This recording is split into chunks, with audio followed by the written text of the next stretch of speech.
Good morning, students. It is the third video in connection with A Thing of Beauty is a Joy Forever, which is a part of the Endymion, an epic poem written by John Keats. In this video, I will tell you about the line-by-line explanation of the last stanza written at page 99. So here you will try to understand it much better. I will also explain the poetic devices, all those poetic devices once again, but here you will have to wait. Here nature is a thing of beauty. It is an expression of beauty. Beauty is truth and truth is life. Truth is God. Permanence. Nature has an aesthetic function. It is a balm for all human problems, brings cheer to us, happiness to us, and it is found all around us, but it is a matter that we have to search it. John Keats belonged to a literary movement called Romanticism, who wrote about the transience of life and contrasted it with the permanence of nature. He has used the imagery, drew his images from among all our physical sensations: sight, hearing, taste, touch, smell, and movement. Repeatedly combines different senses in one image, that is, he attributes the traits of one sense to another, and this practice is called synesthesia. His synesthesia imagery performs two major functions in this poem and creates a sensual effect as well as a visual effect. These beautiful flowers, when plucked and made a garland wreath that really enchants us, empowers us to forget the wills and woes, and we are overjoyed. For simple sip, and such are daffodils. With the green world they live in, and clear rills. Here you understand that this is the poem that tells us about the clear rills, simple sip, and such are daffodils. Daffodil is a very beautiful bright yellow flowers that grows near the water tanks or near the river, so that requires water for its growth. They grow in thousands. That represents a very beautiful scene that Wordsworth has written, that they dance, jocund, merry words have been used, and he remembers that very natural scene which is immemorable. And here he says that if we go to see the sheep in the nature that are so simple, innocent, and these beautiful daffodil flowers with the green world means the jungles or the trees they live in, these all the creatures that live there, one who likes to live, and clear rills means the rivers.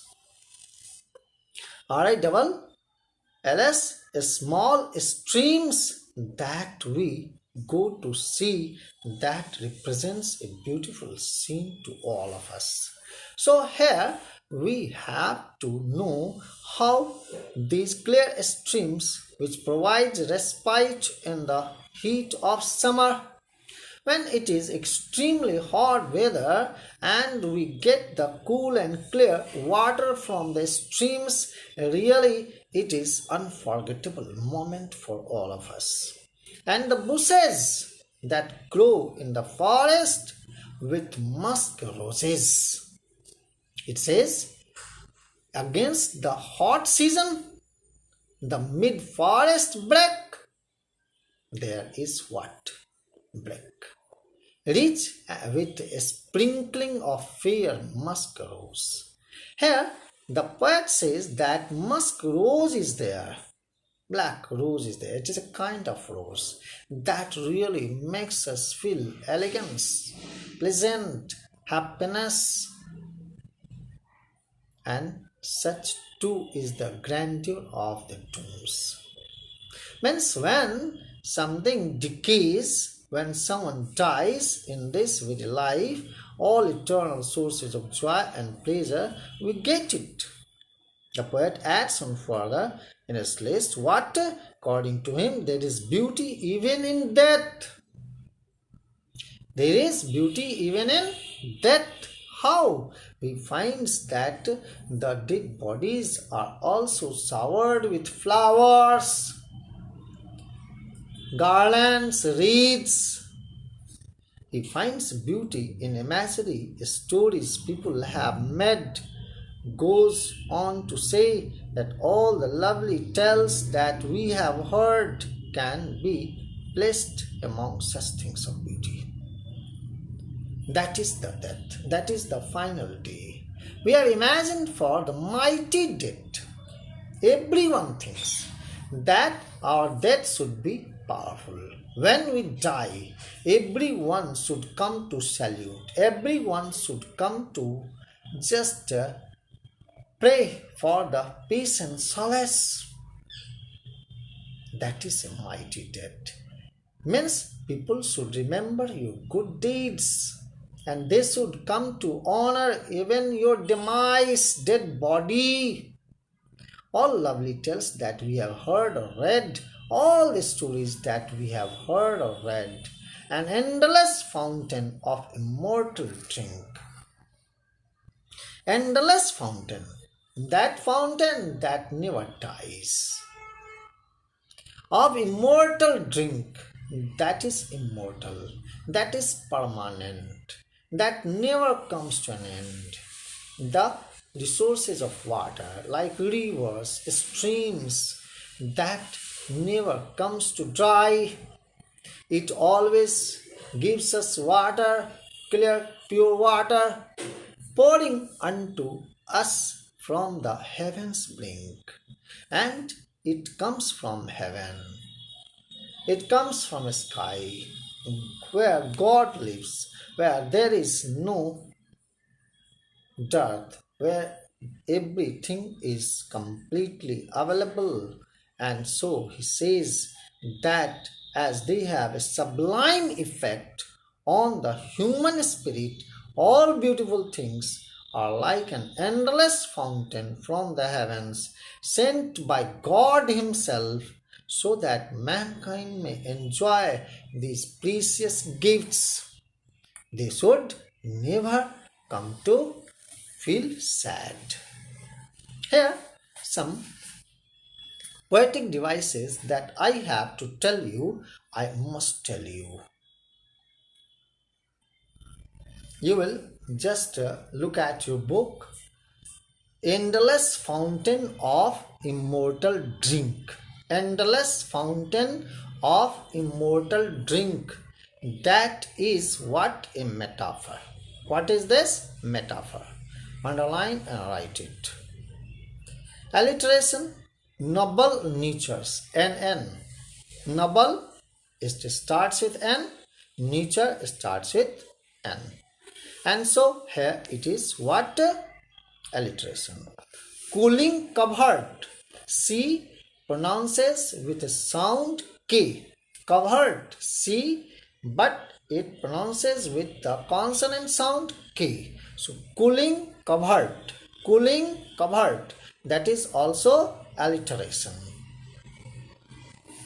Next, imagery.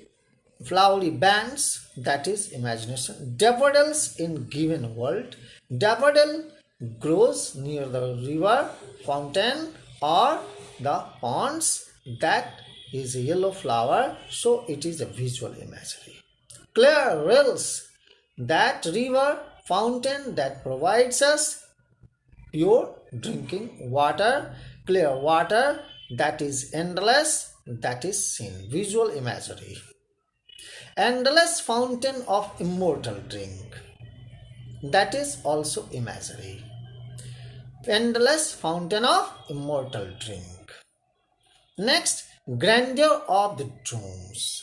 Here the poet says, even in death there is an honor, that is a mighty end of the person. Simpleship. Simpleship refers to mankind as Christ, Jesus Christ, or Christ is the shepherd. Means here it is one of the most noble and innocent creature, so it is symbolism. One more, transferred epithet.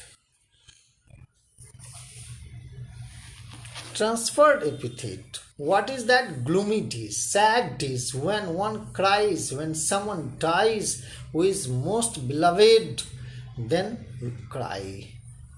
And when someone is unhealthy and over darkened ways, the evil ways of life that is followed, so here this is the transferred epithet. What is?